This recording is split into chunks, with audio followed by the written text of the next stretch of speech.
Technical View 14 Februari 2023 di jam 12:50 waktu Indonesia bagian Barat. Saya merekam video ini dan pound sterling sedang berada di 1.2145, kembali gagal untuk melanjutkan pola penurunan yang kita curigai sebagai areal double top.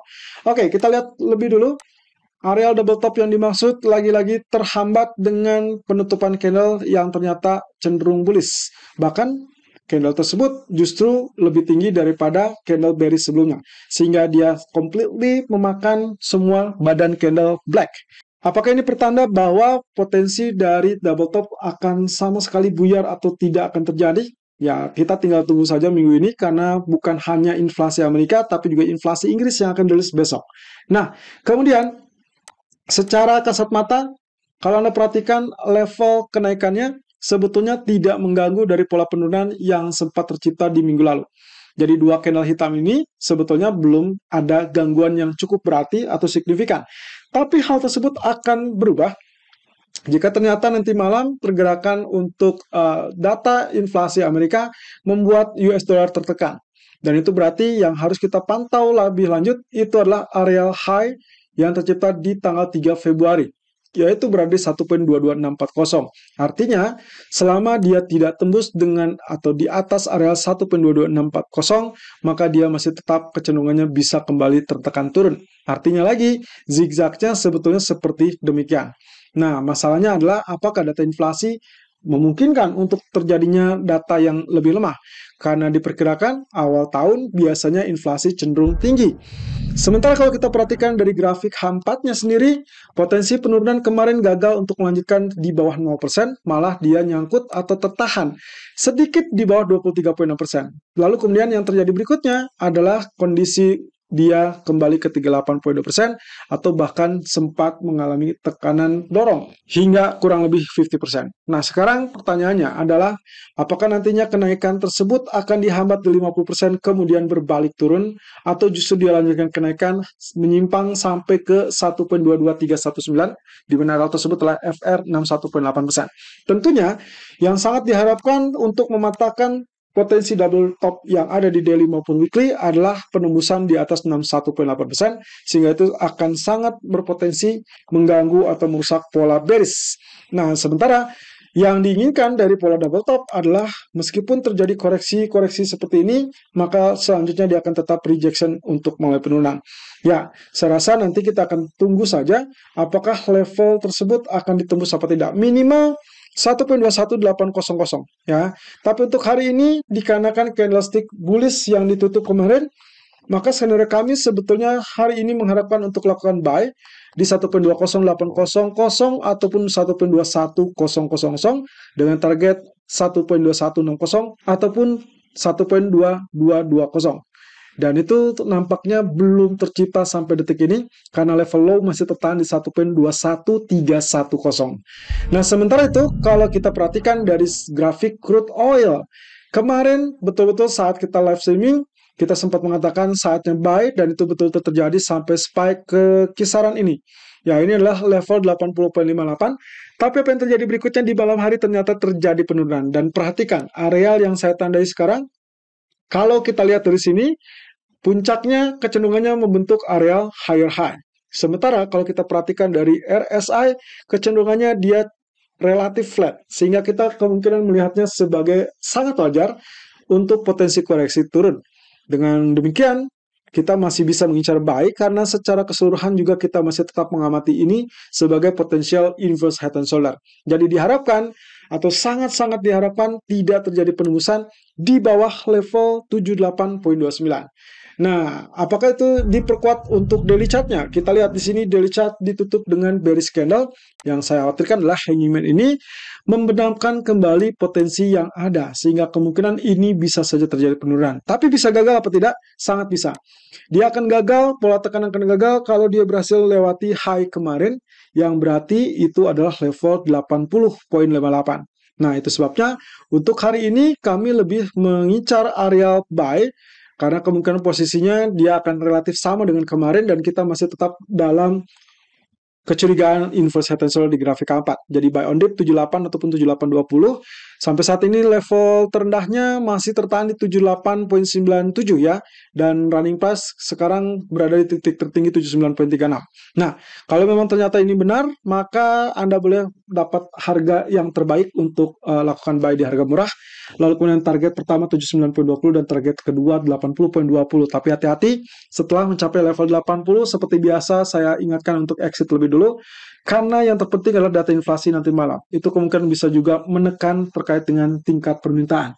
Nah, untuk SL-nya atau stop loss, maka kita incar di bawah areal trendline atau neckline. Ya, itu berarti di 77,00, saya rasa sudah cukup. Kemudian terakhir kalau kita lihat dari sisi gold yang ternyata benar. Kemarin kita di live streaming mencurigai ada potensi masih ada penurunan. Kemudian juga yang kita katakan adalah level closing price atau candlestick untuk 2 hari ini, artinya di hari Senin dan hari Selasa, akan sangat menentukan. Kenapa? Karena penurunan seperti biasa kemarin Anda terlihat di situ, dia sempat turun ke 18,50 tapi tidak terlampau jauh berbeda dengan low hari Jumat. Ini pertanda kemungkinan ada kecenderungan bahwa market sudah mulai waspada atau ragu. Ya, keraguan kemungkinan muncul karena inflasi bisa saja mengejutkan lebih naik atau lebih tinggi, dan kelihatannya hanya 2 kemungkinan teman-teman. Kemungkinan pertama, mereka mengendus atau mungkin saja mencium ada kemungkinan kejutan sehingga dia akan berpotensi tertekan lebih banyak. Atau yang kedua, sebetulnya penurunannya sudah diantisipasi jauh-jauh hari sampai detik kemarin. Sehingga untuk hari ini bukan lagi tentang penurunan, melainkan respon sesaat yang kemungkinan akan tiba-tiba berbalik naik. Berarti kita tetap dalam area 18.15 yang harus kita perhatikan. Selama dia tidak turun di bawah 61,8%, masih ada peluang untuk terjadi uptrend sesuai dengan jalur utamanya. Tapi kalau dia sampai tembus, well, berarti dia dalam tren yang sudah confirm reversal bearish. Nah, sementara di grafik 4 masih tetap kita tinjau terkait dengan pola pembentukan area penurunan dari bearish flag. Nah, kemarin kita sudah ingat ya, bahwasannya di live streaming kemarin kita sedang menantikan kemungkinan reversal pattern-nya. Cuman sampai saat ini belum terbentuk dan saya enggan untuk melihatnya sebagai potensi kenaikan yang terlampau tinggi. Setidaknya sampai nanti kita dapatkan kepastian apakah inflasinya relatif lebih lunak atau relatif lebih panas. Kalau relatif lebih lunak, of course, kita segera untuk mencari level buy, karena kemungkinan dia akan kembali naik. Dan itu berarti indikasinya, dia harus tembus di atas level 1886, teman-teman. Kalau kenaikan itu hanya tertahan di level 1873 atau 1875, mohon maaf, maka kemungkinan itu masih tetap dalam sinyal sell, sehingga kemungkinan akan terjadi potensi rejection. Tapi sebaliknya juga, kalaupun dia terjadi penurunan, katakanlah sampai mendekati level 1823, 1820, atau bahkan yang terdekat 1830. Maka hati-hati teman-teman. Kemungkinan kalau itu muncul sebelum rilis data inflasi, maka market sudah dianggap antisipasi dan dia siap berbalik. Walaupun kenaikannya mungkin hanya bertahap dan belum tentu bisa mengungguli 1886. Nah, yang kabar buruknya adalah kemungkinan dari target bearish flag itu berada di jangkauan 1812, 1815. So, sebetulnya demand yang diharapkan adalah di kisaran 1812 tersebut atau di 1823. Ya, mana yang akan tercapai? Kalau saya lebih prefer mungkin yang paling dominan dari target historical price itu akan berada tertahan di 1823 daripada target dari bearish flag. Tapi ini juga tetap jadi pertimbangan ya. Jadi kuncinya adalah data inflasi. Kalau memang data inflasi nanti malam mengejutkan sangat panas, jauh di atas 6,5, Anda follow sell saja, karena itu dibuat khawatir terkait dengan kenaikan suku bunga Fed di pertemuan berikutnya yang jauh lebih tinggi. Tapi kalau ternyata data inflasi nanti malam cenderung soft, katakanlah 6,5 atau bahkan 6,3 atau bahkan jauh di bawah 6%, well, Anda langsung follow buy saja dan pastikan kalau misalkan dilihat, kemungkinan kita akan melihat potensi dari bullish reversalnya. Dan itu yang akan dinantikan apakah sinyal kemarin yang kita tentukan atau kita bahas di live streaming akan terwujud apa tidak.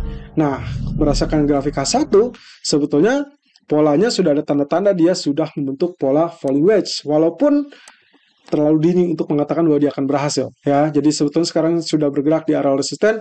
Kita berharap akan ada koreksi, kemudian nanti dia rejected atau rejection dari zona support tersebut. Dan itu berarti supportnya setidaknya kemungkinan ini bisa menjangkau kembali teritori bottom 1848 atau bahkan 1850, kemudian diharapkan mengalami kenaikan. Itu sebabnya untuk hari ini emasnya kecenderungan saya adalah untuk mengincar zona sell terlebih dulu. Tapi hati-hati, zona sell ini 1861, 1863, sekarang sudah memasuki teritori kita 1860, cukup dekat dengan resisten kita di jam 13.02. Jadi, kalaupun Anda melakukan sell, ingat stop loss-nya itu diutamakan ya, baru Anda incar targetnya. Tapi kalau misalkan posisi ini berhasil juga sudah menyentuh TP1 ataupun TP2, yang terpenting adalah jika itu muncul sebelum data CPI, harap segera exit lebih dulu, barulah fokus berikutnya di malam hari Anda fokuskan mengikuti hasil data inflasi. Selalu gunakan stop loss dan risk management sesuai dengan equity dan strategi trading Anda. Irfan untuk Agrodana.